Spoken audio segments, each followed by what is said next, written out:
Mga katarot, ito na naman po si Madam Mamay. Salamat po sa lahat ng nagpa-follow ha, at saka yung sa lahat ng suporta nyo po. Sa mga gustong magpa-private reading ha, pwede po kayong dun dyan sa description box, no? At saka sa mga interesadong magpa-reading ng live, no? Meron tayong regular po tayo sa TikTok, no? Alauna hanggang alas 12 po ng gabi. Salamat po sa lahat, no? Ito ba yung nasasagap natin tong energy na to, ha?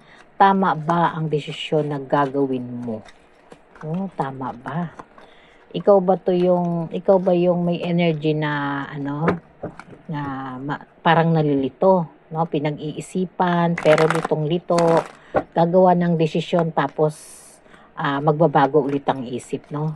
At parang di alam kung tama ang pipiliin. At medyo nako-conscious ka ha, parang ayaw mo magkamali ulit kasi parang sa mga ginawa mong desisyon, marami ka nang nagawang desisyon na parang hindi masyadong sigurado, no? Kaya dito no, parang gagawa ka ng panibagong desisyon, no, na may may maapektuhan ha, kung sa love life man to o sa career o kahit ano pa yan ha. Silipin natin kung ano yung mga pwedeng maging desisyon.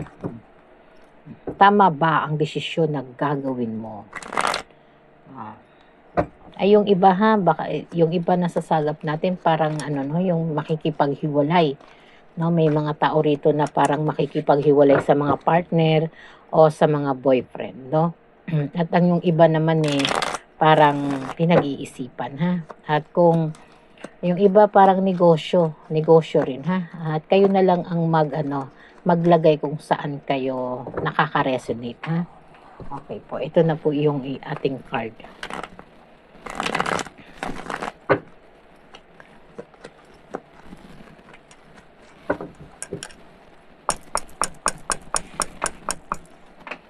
Gising mga card, no? Ito yung Judgment ha. Judgment at saka Wheel of Fortune, no? Talagang mahigpitan to ha. Page of Cups. Dumadating sa panahon na talagang gusto mo na, no? Gusto mo nang bitawan.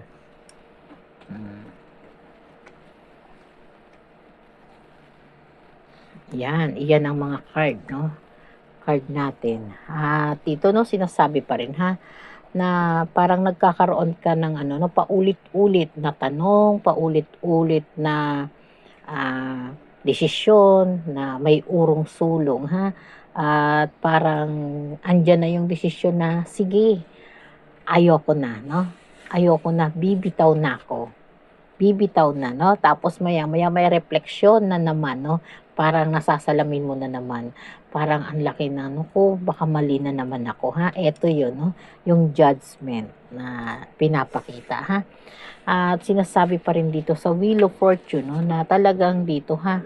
Kailangan mong magdesisyon ng tama dahil ito ang magdadala sa iyo ng isang masayang emosyon, tahimik na isip, no? At yung iba naman dito magmumula, no, ang iyong swerte ha. Swerte, no? Possible sa pag-ibig, sa negosyo, pwedeng paglalakbay din ha. At yung iba pwede rin na basta nyo na lang kung saan kayo na re-resonate, no? At sabi sa Page of Cups, no, na talagang sa ngayon, no, kailangan mo talaga ng refleksyon dahil ito yung mga bagay na nagbibigay sa iyo, no, ng dahilan para ikaw ay malito. Malito, puro kalituhan, litong-lito. Ito yun ha, ito yung mga emosyon na to, no, na kailangan magkaroon ng sigurado ha.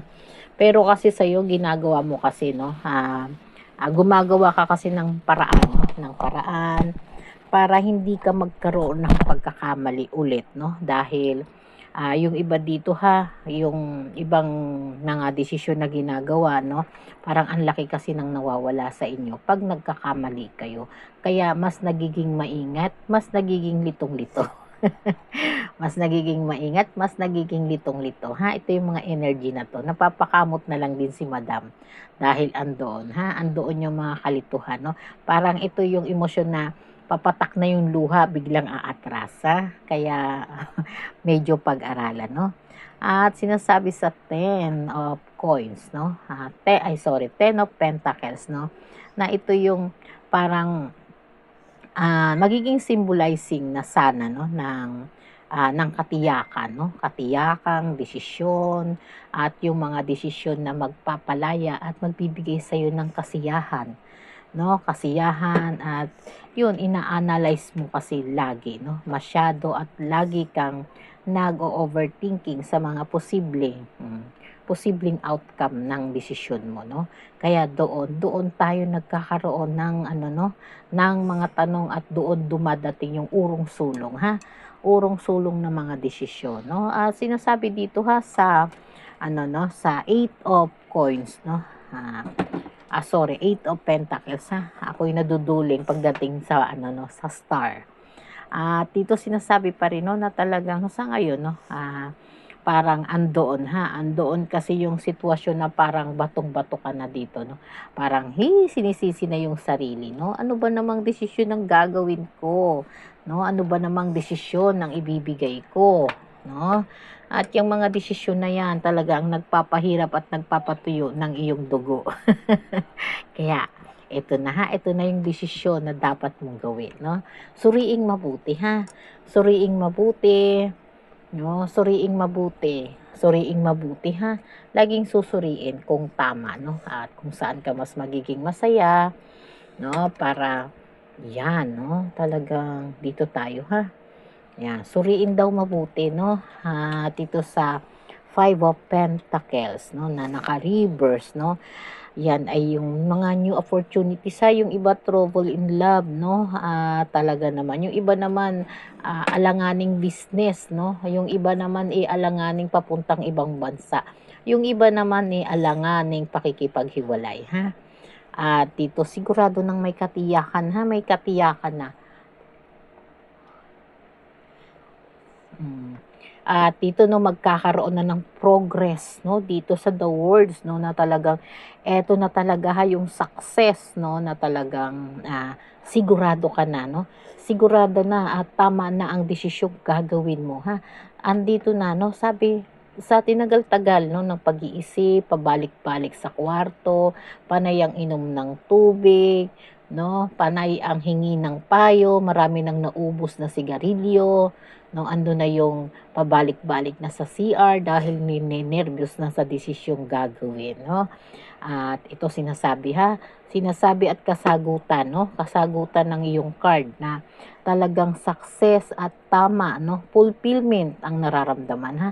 At si King of Wands, 'no, na nagbibigay pa rin, 'no, ng magandang kasagutan, 'no, at good vision talagang tama daw, ha. Sabi po dito, ha, ano man yung maging desisyon mo, 'no, sa ngayon, kung saan mas magiging kampante, 'no, kung ano man yung desisyon mong gagawin mo at confident ka at kampante ka, ha. Kampante dun sa magiging resulta, maghahatid sa'yo ng saya, magbibigay ng katahimikan, huwag mong pagsisisihan, ha. At sinasabing panghawakan mo kumbaga, 'no, at paniwalaan mong tama ang desisyon mo, ha. Huwag nang balikan yung mga nagawang mali, 'no, mga nagawang desisyon sa past, 'no, kasi dumadating sa maturity ang tao, ha. Dumadating sa panahon na talagang kailangan mong magkamali, 'no, para matuto, 'no, na ito na yung tamang desisyon na gagawin mo, ha. Ito na po yun dahil kasi nagpakita na si the World, ha, at saka si King of Wands na nagpapakita na panindigan mo daw, 'no. Panindigan, paniwalaan na tama yung desisyon na ginagawa, ha. Huwag magpalito sa emosyon at huwag mag-overthinking, 'no. Yung iba pinagpapawisan, 'no. pinagpapawisan kasi medyo nininervyos, no, dun sa desisyong gagawin. Huwag matakot, ha.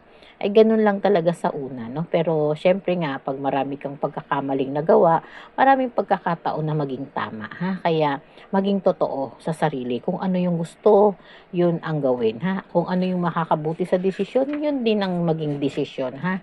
At huwag dumepende sa iba, no. Mas magandang sariling desisyon nyo, no.